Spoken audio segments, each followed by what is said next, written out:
Alyne, the truth of the matter is, I want to have a child.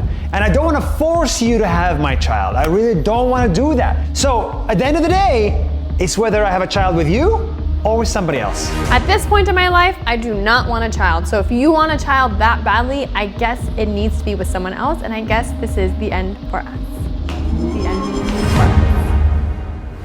Hi, my name is Sophia, and I'm welcoming you to NAS Debates!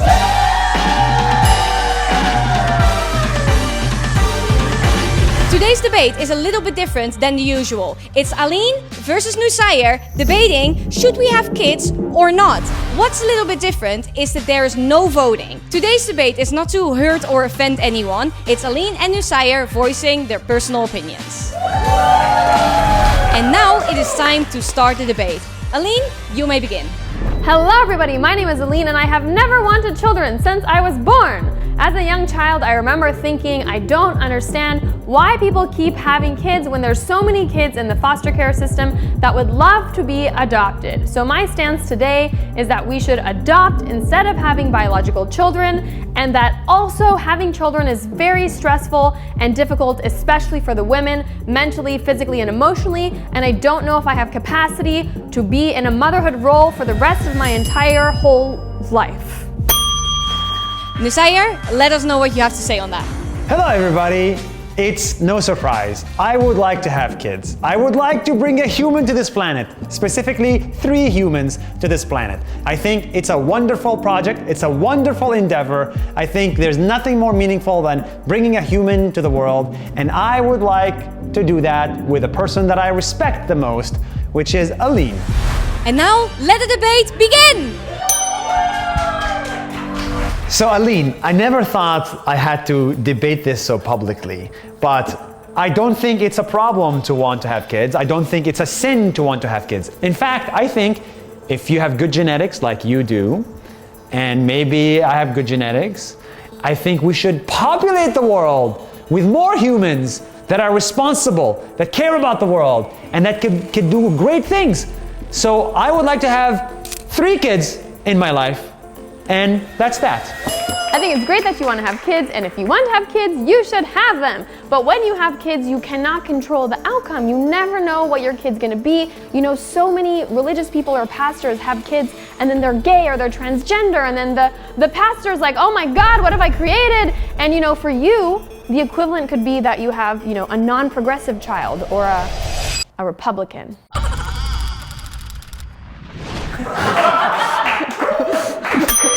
First of all, it's okay to be gay, and it's totally okay to be a Republican. If anything, it's actually interesting. But I think that's the whole idea. We love taking risks. You are a risk taker by dating me, by doing your job. I'm a risk taker by starting NAS Daily. So having a baby is a risk. The question is, what is the percentage of risk in which the baby will go wrong? I think it's 3 to 4%. And I think you have a 96% chance of having a good outcome. I want to take that risk. I think that anytime there's a child involved, there's a 100% chance of something going wrong eventually. Raising children is extremely difficult, especially on the women. My career is the one that will be affected. My body is the one that would be affected. I'll be honest, if I was a man, I would want kids too.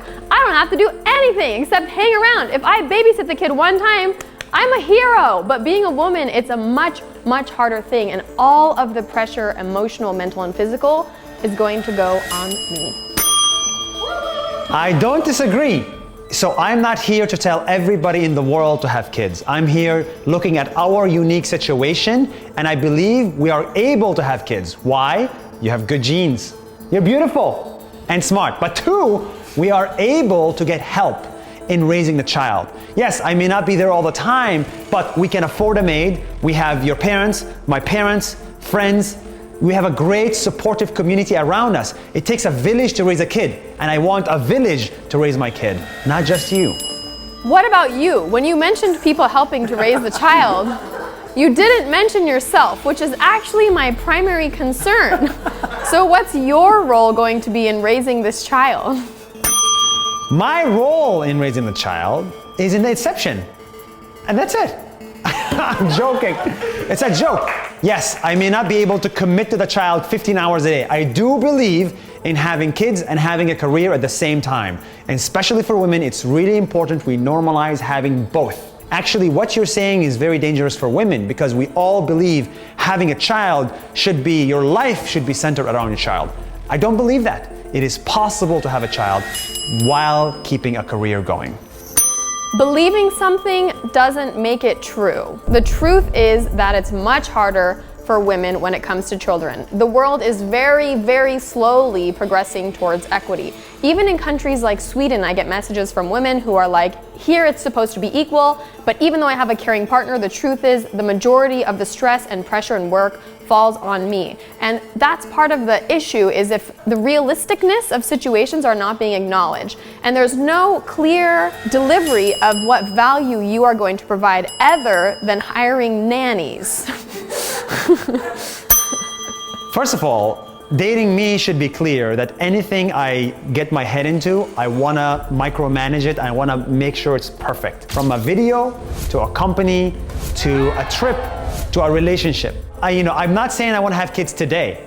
I'm saying in 5 years I should be able to have kids and I should have the time and the ability to raise those children. I think one thing that is important is I don't want to be 60 years old and just me and you and a couple of friends drinking wine. That sounds boring. I totally see what you're saying, but I really think it's a very unhealthy reason to have children so that you have someone to hang out with when you're 60. Children don't usually want to hang out with their parents very much, especially when they're 60. They're gonna have their own lives, their own children, and they may see you, they may not. You may get along, you may not. So creating a child, forcing it to live on Earth, and then expecting it to spend time with you when you're older is not the most kind and generous thing for this theoretical human. I'm not saying 60-year-olds are not fun. I'm just saying we're going to be less fun because we're going to be tired. First of all, we're going to be more fun when we're 60. Second of all, I don't look at raising a child as a 60-year commitment. In fact, I want to have an 18-year project. So the minute the child hits 18, they're out of my life. You're on your own, no more money, no more daddy, no more papa, none of that crap. Good luck. Make the world better, bye-bye, and then when you need me, I'll be here, but that's it. That sounds like what someone would say who does not actually want children. The emotions you're describing are of someone who doesn't want a lifelong responsibility. Just because a government has decided age 18 is when you're not legally responsible for a child doesn't mean that magically at 18 they're gonna fly away. Some of them are gonna face depression or anxiety and they're gonna need support. Having a kid is not like bubblegum and rainbows. Having a kid is tantrums, breakdowns, crying, screaming, education. It's another human that you're gonna have to deal with and you can never quit. You are the definition of the glass half empty. The glass half full is having a kid, is companion, is excitement, is fresh perspective. It's a kid will teach you so much about life. It will re-energize you. It will open a new door in your heart and your brain. And we all know we need that door to open. So for every bad thing about a kid, I believe there is something good about the kid. And I think the net impact of a kid is positive. I think for many people having kids is a great idea, but I also think for many people it leads to problems. Many women, in fact, high amounts of women have postpartum depression. And not only that, let's say you have an amazing child and everything's great. Your kid could have complications, sicknesses, you're gonna be worrying about them forever. I already am constantly anxious, and imagining having a child that I have to worry about forever is very stressful. So that's a fair argument. Most women do get depressed, or many women do get depressed after birth. It is difficult to give birth. Sometimes the vagina rips, as you have. But you only know because I told you. Yes, you have taught me that the vagina rips. Yes.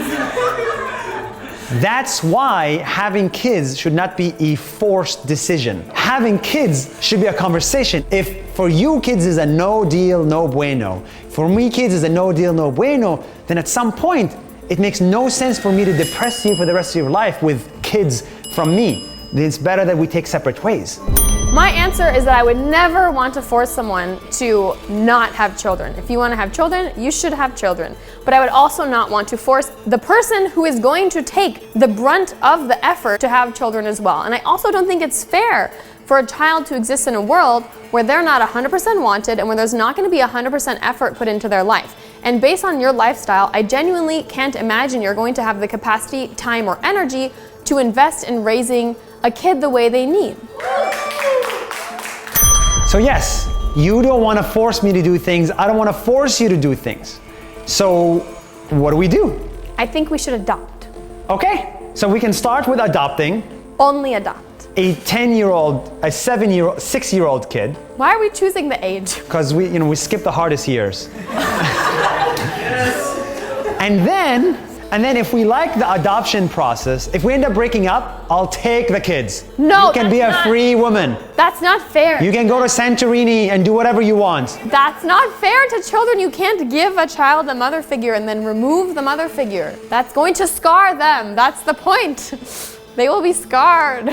So I think what it boils down to, my honest assessment after spending 6 years with you, is that you cry if a cat cries. If a cat says meow inside a dark room, you cry for it. So your problem is not that you don't want to have kids, you will care so much about the kids that it will stress you and put you in anxiety. I think that's probably the problem.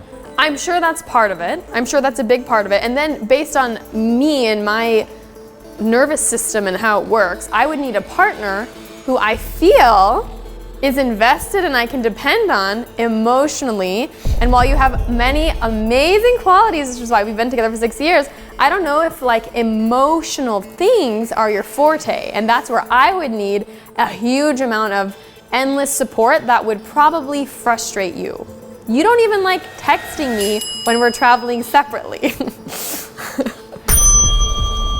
Look, I need to be honest. I'm not gonna put 10 hours into this kid. 10 hours a day. Yeah, I'm not gonna put 10 hours a day. But babies need 24 hours a day. So who's doing those other hours? We're gonna have 5 nannies. My mom, your dad, my dad. Where's the milk coming from? Put him in a room, lock it. Where's the milk coming from? We can get a machine, get it out of you and then store it.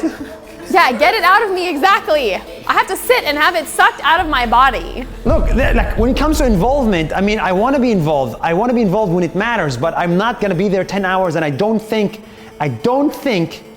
what? When it matters. Every moment matters. No. When you're raising a child, there is no magical key moment that you're like, I was here, I showed up, I'm a great parent, and then you disappear back into your own life. So you want to, actually, I think you want to have kids more than me. I don't want to have kids, Because but you I want to raise them understand. so perfectly. No, I don't want to raise them perfectly, but I understand that having children, it's not a chia seed pet, sweetie. You can't just visit it once a day and pour some water and say, I'll see you tomorrow. You know, that's 1 minute, okay? Imagine you're a child. We are lucky to have support. It's not the two of us. We're lucky now. There could be an economic collapse, there could be a war, and then we have a child or multiple childs and no money for nannies and no money for drivers and cooks and all of this stuff. And who is left to care for them? If the collapse happened, maybe even our relationship will collapse too. Like, or whatever. Everything is That's a great point. 20% of relationships end within 1 year of having a child. So our relationship, tenuous already, if we have children, will have a very high likelihood of falling apart. And then I will be the one for the rest of my life who said I had a child because my partner wanted it, so I said it'll be fun. And then we're living separately and you are living your own life and I am with the child and you show up once a day to water it. Again, I think you care too much. I do believe that a child that is 8 years old can actually is much more powerful than you imagine. A kid is not a cat. You love animals so much that you think animals need somebody to help them every single day. But some kids after 6, 5, 7, 8 years old can actually be independent. Just give them YouTube. I was one of the 8-year-olds that was independent. My dad was at work all the time and my mom was at work all the time. So, you know, most of my life I was alone as a child and I was raising myself and I would come home after school and nobody was home, it was just me. And while yes, I did survive and yes, I did make my own food and open the door and take care of myself, I don't think that's a great childhood to be just left alone because they will survive. That's the beauty of siblings. One adopted and one biological. The siblings' job is not to care for the other siblings. The siblings want to live their own lives. They're not free babysitters. There's a lot of like problematic thinking about children and family that, is probably part of the reason I don't want children. If you were standing here and saying, oh, it's a lot of work, it's a big time investment, I'm willing to sacrifice my career, I love spending time with children, I want to play games with So let me them," ask you this. we might have a different conversation. Are you willing to spend the rest of your life with somebody and deprive them of wanting to have kids? Well, if you really want to have kids and I really don't want to have kids, I feel like the only solution would be some kind of open relationship. Whoa, guys. I think this is a very good timing to end the debate. And now we've come to the end of the debate. Let's see what Alyne and Nuseir have to say as closing statements. Alyne, you go first. So in closing, I do not think that we should have children, at least not now, because I do not think my partner understands the amount of work children are, not only for him, but for the woman, especially for the woman. I don't think he understands the toll they take on relationships and exactly how much work it is and how much love and care should be put into a child. They should not just be left alone to grow up like a chia seed plant. Thank you so much, Alyne. Nuseir, what do you have to say on that? Alyne says, I do not understand what it takes to have a kid, but I do understand this. I understand that the world is too beautiful not to introduce humans to. There's nothing more beautiful than building a lifelong bond with a human. There's nothing more beautiful than teaching a child how a waterfall works. There's nothing more beautiful than me learning how to become a better father, because I do want to learn how to become a better father. This is a challenge I want to have. It's a conversation I am having, and I think in 5 years, I want to be ready to bring a human to this beautiful planet. You're more than welcome to continue the debate in the comments down below. Who do you agree with more on having kids? Is it Alyne or is it Nuseir? Follow Na's debates for more interesting conversations.